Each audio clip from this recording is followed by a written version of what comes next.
नमस्कार साथियों, हमारे YouTube चैनल में आप सबका स्वागत है।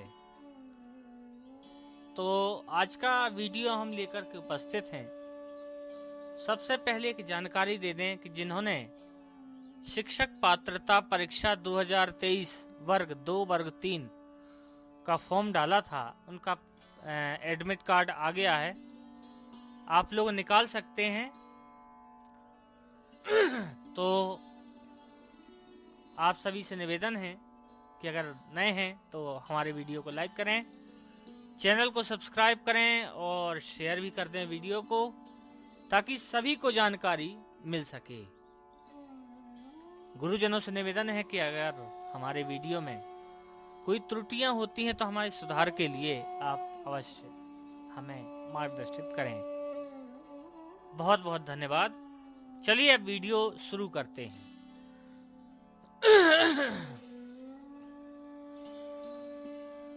तो और एक और जानकारी दे दें कि जो गायन वादन मतलब संगीत के जो भी स्टूडेंट हैं जिन्होंने फॉर्म भरा है, उन सब का पेपर 3 या 4 तारीख को होना है।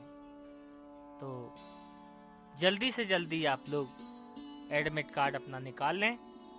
लिंक डिस्क्रिप्शन में है।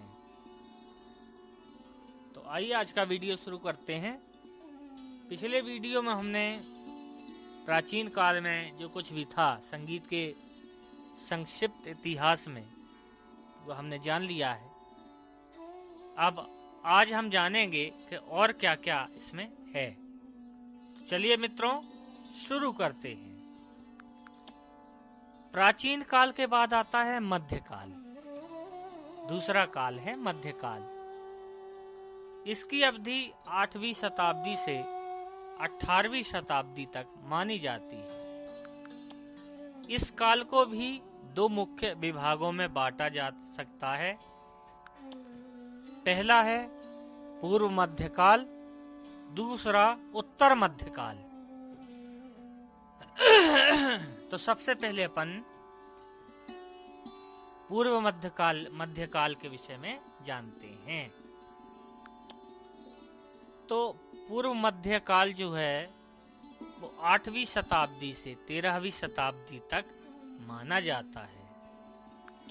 इस समय जो मुख्य ग्रंथ हैं मित्रों, पंडित शारंगदेव कृत संगीत रत्नाकर और जयदेव जी कृत गीत गोविंद। इससे ये ज्ञात होता है कि जिस प्रकार आजकल राग गायन प्रचलित है,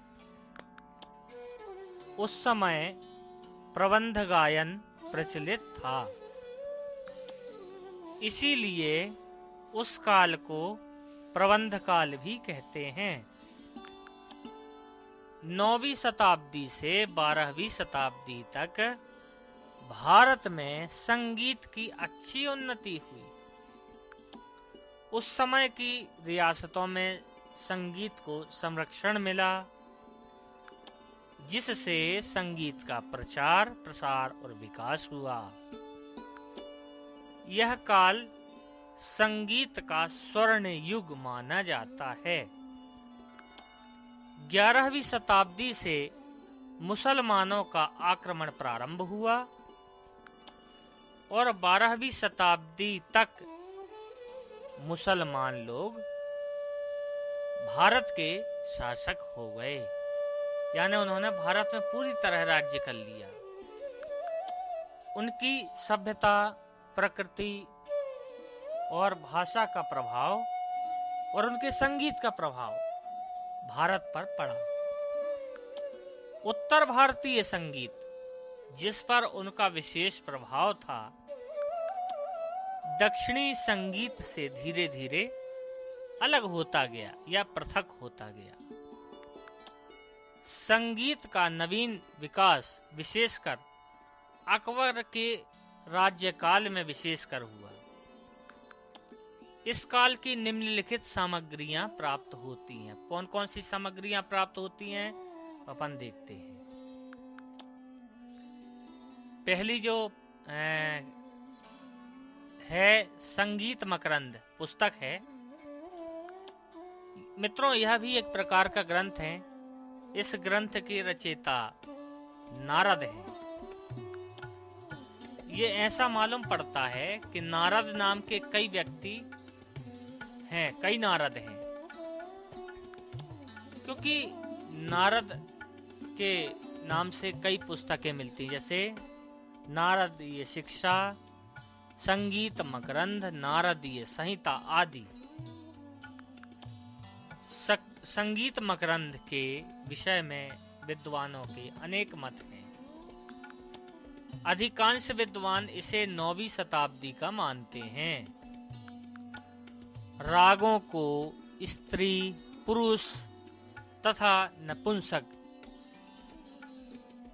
भागों में इसी पुस्तक में माना जाता है। मतलब जो रागों को मान्यता दी गई, कुछ रागों को स्त्री, कुछ को पुरुष और कुछ को जो नपुंसक बताया गया है, वो इसी पुस्तक में, मतलब कौन सी पुस्तक? संगीत मकरंद, इसी पुस्तक में माना गया है। अतः इसे रागनी पद्धति का आधार ग्रंथ कहा जा सकता है। संगीत मकरंद में यह विभाजन ही नहीं, किंतु अन्य विभाजन भी मिलते हैं। जैसे अब देखते हैं कौन कौन से विभाजन मिलते हैं। कंपन के आधार पर, समय के आधार पर विभाजन इत्यादि विभाजन इसमें मिलते हैं। अब दूसरा ग्रंथ है गीत गोविंद। इसकी रचना 12वीं शताब्दी में जयदेव द्वारा की गई। जयदेव केवल कवि ही नहीं बल्कि एक गायक भी थे। इसीलिए स्वरलिपि में लिखे गए संस्कृत गीतों और प्रबंधों का यह ग्रंथ है। अतः केवल शब्दों से उस समय के संगीत का ज्ञान नहीं हो पाता है। तीसरा ग्रंथ है संगीत रत्नाकर, जो पंडित शारंगदेव जी द्वारा रचित है। मित्रों, इसकी रचना 13वीं शताब्दी में हुई। किन्ने रचा यह ग्रंथ? किन्ने इस ग्रंथ की रचना की? पंडित शारंगदेव जी ने इस ग्रंथ की रचना की है। कौन सी शताब्दी में? याद रखिए, 13वीं शताब्दी में। यह ग्रंथ केवल उत्तर भारतीय संगीत का ही नहीं, वरन दक्षिणी संगीत का भी आधार ग्रंथ माना जाता है। अर्थात इस ग्रंथ में केवल उत्तरी संगीत की सामग्री ही नहीं मिलती, बल्कि दक्षिणी संगीत की भी सामग्री इसमें है। अब कुछ विद्वान इसमें मानते हैं, मतलब कुछ विद्वानों के मत हैं कि इस ग्रंथ में उत्तर और दक्षिणी संगीत को एक साथ मिलाने की चेष्टा की गई है। अब आइए इस ग्रंथ की विशेषताएं देखते हैं। इस ग्रंथ में निम्न विशेषताएं हैं, क्या क्या हैं देखते हैं। पहली विशेषता क्या है? पंडित शारंगदेव जी ने इस ग्रंथ में संवादी स्वर को 8 और 12 श्रुतियों का अंतर माना है, जबकि उनके पूर्व भरत, दत्तिल और मतंग जी ने 9 और 13 श्रुतियों का अंतर माना है।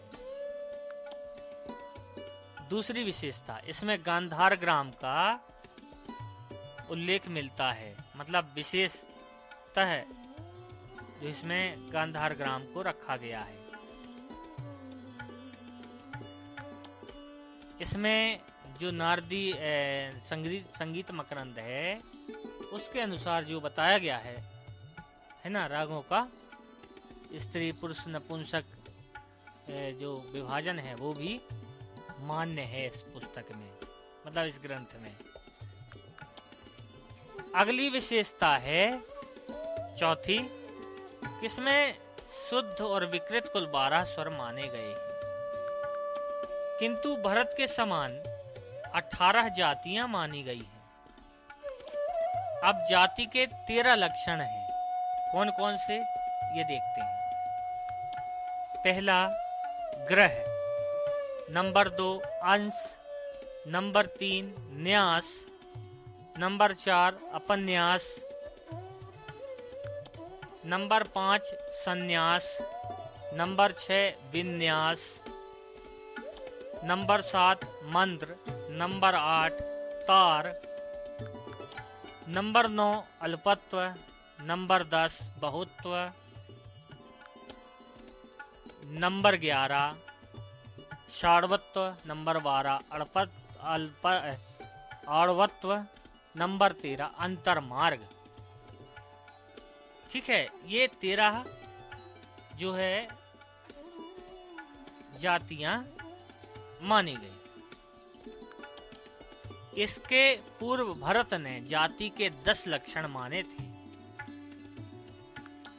सारंगदेव जी ने इन्हीं 10 लक्षणों में 3 लक्षण और जोड़ दिए, संन्यास, विन्यास और अंतर्मार्ग। ग्रंथकार मतलब पंडित सारंगदेव जी का ये मानना है कि जाति से ग्राम, ग्राम से ग्राम राग, राग से उपराग और उपराग से मतलब ये सब माने गए हैं। ग्राम राग 30 माने गए हैं। संगीत रत्नाकर के विषय में बहुत बड़ी समस्या यह है कि यह ग्रंथ संस्कृत की सूत्र शैली में है। संस्कृत की सूत्र शैली में लिखे जाने के कारण इसे ठीक से समझना बहुत ही मुश्किल है। तो मित्रों, आज की जो चर्चा है, मतलब आज जो हमने बताया आपको है ना संगीत के विषय में, तो आज का वीडियो हम यहीं समाप्त करते हैं, क्योंकि अभी इसमें बहुत कुछ बताया जाना है और यदि हम आपको इसमें पूरा बता दें तो आपको शायद पढ़ने में समस्या आएगी या जानने में समस्या आएगी, क्योंकि ज़्यादा यदि आप सुनेंगे तो फिर कहाँ का याद रखेंगे, कैसे याद रखेंगे, ये शायद हो सकता है। इसीलिए हम आज यहीं तक अपने वीडियो को रखते हैं। कल हम उत्तर मध्यकाल के विषय में चर्चा करेंगे, जिसे कहा जाता है कि मुगल काल का संगीत का संक्षिप्त इतिहास। यानी कल हम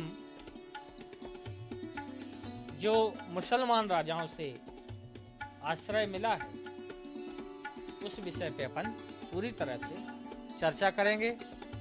तो हमारे चैनल को अवश्य सब्सक्राइब करके रखें और बेल आइकन अवश्य दबा लें और नोटिफिकेशन को ऑल पर सेट कर लें, ताकि हमारे वीडियो आपको सबसे पहले मिल सके। ठीक है मित्रों, तो आज का वीडियो यहीं समाप्त होता है। कल हम आपसे फिर मिलेंगे संगीत के संक्षिप्त इतिहास भाग 3। इसमें हम आपको बताएंगे उत्तर मध्यकाल की जानकारी। ठीक है मित्रों, धन्यवाद।